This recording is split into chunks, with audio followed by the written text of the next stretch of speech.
Hi friends, welcome to my channel MJ Sam family blog. ಇವತ್ತು ನಾನು egg ರೆಸಿಪಿನ ಹೇಳ್ಕೊಡ್ತೀನಿ. ಎಗ್ ಅಂದರೆ ಯಾರಿಗೆಲ್ಲ ಇಷ್ಟ ಇಲ್ಲ ಹೇಳಿ? ಮಕ್ಳಿಗಂತೂ ಎಗ್ ಅಂದರೆ ತುಂಬ ಇಷ್ಟ. ಆದರೆ ಪ್ಲೇನ್ ತಿನ್ನೋಕ್ಕೆ ಸ್ವಲ್ಪ ಬೇಜಾರು ಮಾಡ್ಕೋತಾರೆ. ಅದಕ್ಕೆ ನಾವು ಅದಕ್ಕೆ ಸ್ವಲ್ಪ ಕಲರ್ಫುಲ್ಲಾಗಿ ಮಾಡಿಕೊಟ್ರೆ ಮಕ್ಕಳು ತುಂಬ ಇಷ್ಟಪಟ್ಟು ತಿಂತಾರೆ. ಆರೋಗ್ಯವಾಗಿರುತ್ತೆ, ಹೆಲ್ತಿ ಫುಡ್ಡು, ಡಯಟಿಂಗಂತೂ ತುಂಬ ಒಳ್ಳೆ ಫುಡ್ಡು. ಇವತ್ತು ಎಗ್ ಆಮ್ಲೆಟ್ ಮಾಡೋಣ. ಮೊದಲಿಗೆ ಎಗ್ ಆಮ್ಲೆಟ್ ಮಾಡೋಕ್ಕೆ ಬೇಕಾಗಿರೋ ಸಾಮಗ್ರಿಗಳನ್ನೆಲ್ಲ ನೋಟ್ ಮಾಡ್ಕೊಳ್ಳೋಣ.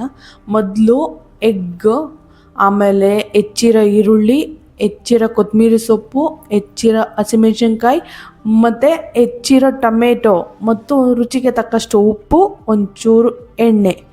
ಇಷ್ಟು ರೆಡಿ ಮಾಡಿಕೊಂಡ್ರೆ ಎಗ್ ಆಮ್ಲೆಟ್ ಮಾಡೋಕ್ಕೆ ನಾವು ರೆಡಿ.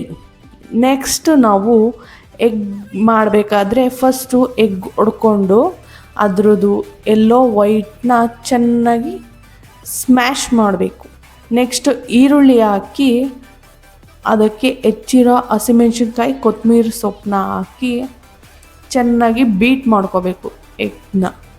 ನೆಕ್ಸ್ಟು ಅದಕ್ಕೆ ಹೆಚ್ಚಿರೋ ಟೊಮೆಟೊ ಹಾಕಿ ಅದನ್ನು ಚೆನ್ನಾಗಿ ಮಿಕ್ಸ್ ಮಾಡ್ಕೋಬೇಕು. ನೆಕ್ಸ್ಟು ಅದಕ್ಕೆ ರುಚಿಗೆ ತಕ್ಕಷ್ಟು ಬೇಕಾದ ಉಪ್ಪನ್ನು ಹಾಕಿ ಚೆನ್ನಾಗಿ ಬೀಟ್ ಮಾಡ್ಕೋಬೇಕು. ಒಂಚೂರೂ ಗಂಟಿಲ್ಲದೆ ಇರೋ ಥರ ನೀಟಾಗಿ ಮಿಕ್ಸ್ ಮಾಡಿ ಹಾಕೋಬೇಕು. ಇನ್ನೊಂಚೂರು ಉಪ್ಪು ಬೇಕಾದರೆ ಒಂಚೂರು ಹಾಕಿ, ಒಂಚೂರು ಉಪ್ಪು ಕಮ್ಮಿನೇ ಇರಬೇಕು. ಯಾಕೆಂದರೆ ಮೊಟ್ಟೆ ಸ್ವಲ್ಪ ಉಪ್ಪಿನಂಶ ಇರುತ್ತೆ. ನಾವು ಮೊಟ್ಟೆಗೆ ಸ್ವಲ್ಪ ಉಪ್ಪು ಕಮ್ಮಿ ಹಾಕಿದ್ರೆ ಎರಡೂ ಇರುತ್ತೆ. ರುಚಿಗೆ ತಕ್ಕಷ್ಟು ಹಾಕಿದ್ರೆ ಸಾಕು. ಈಗ ಎಗ್ ಚೆನ್ನಾಗಿ ಬೀಟ್ ಮಾಡ್ಕೊಂಡು ರೆಡಿ ಮಾಡ್ಕೊಂಡಿದ್ದೀನಿ. ಈಗ ಕಾದಿರೋ ತವಕ್ಕೆ ಸ್ವಲ್ಪ ಎಣ್ಣೆ ಹಾಕಿ ಅದು ಕಾದ ನಂತರ ಲೋ ಫ್ಲೇಮಲ್ಲೇ ಇಟ್ಟು ಸ್ವಲ್ಪ ಎಗ್ನ ಬೀಟ್ ಮಾಡ್ಕೊಂಡಿರ್ತೀವಲ್ಲ ಅದನ್ನು ಹಾಕಬೇಕು.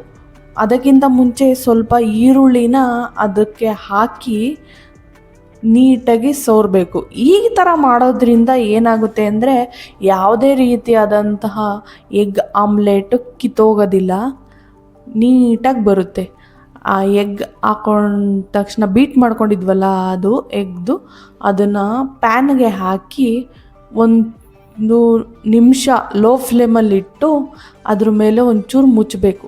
ಈ ಥರ ಮಾಡೋದ್ರಿಂದ ಏನಾಗುತ್ತೆ ಅಂದರೆ ಯಾವುದೇ ಕಾರಣಕ್ಕೂ ಎಗ್ ಕಿತ್ತೋಗೋದಿಲ್ಲ.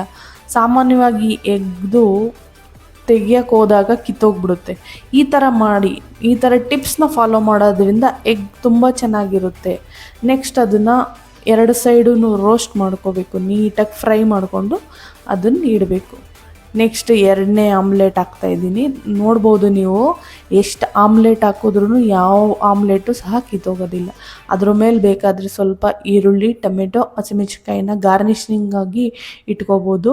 ಮಕ್ಕಳು ನೋಡೋಕ್ಕೂ ತುಂಬ ಇಷ್ಟಪಡ್ತಾರೆ, ಚೆನ್ನಾಗೂ ಇರುತ್ತೆ, ಆರೋಗ್ಯವಾಗೂ ಇರುತ್ತೆ, ನಮಗೂ ಇಷ್ಟ ಆಗುತ್ತೆ. Thank you for watching my channel. Subscribe ಮಾಡೋದನ್ನ ಮರಿಬೇಡಿ. Thank you.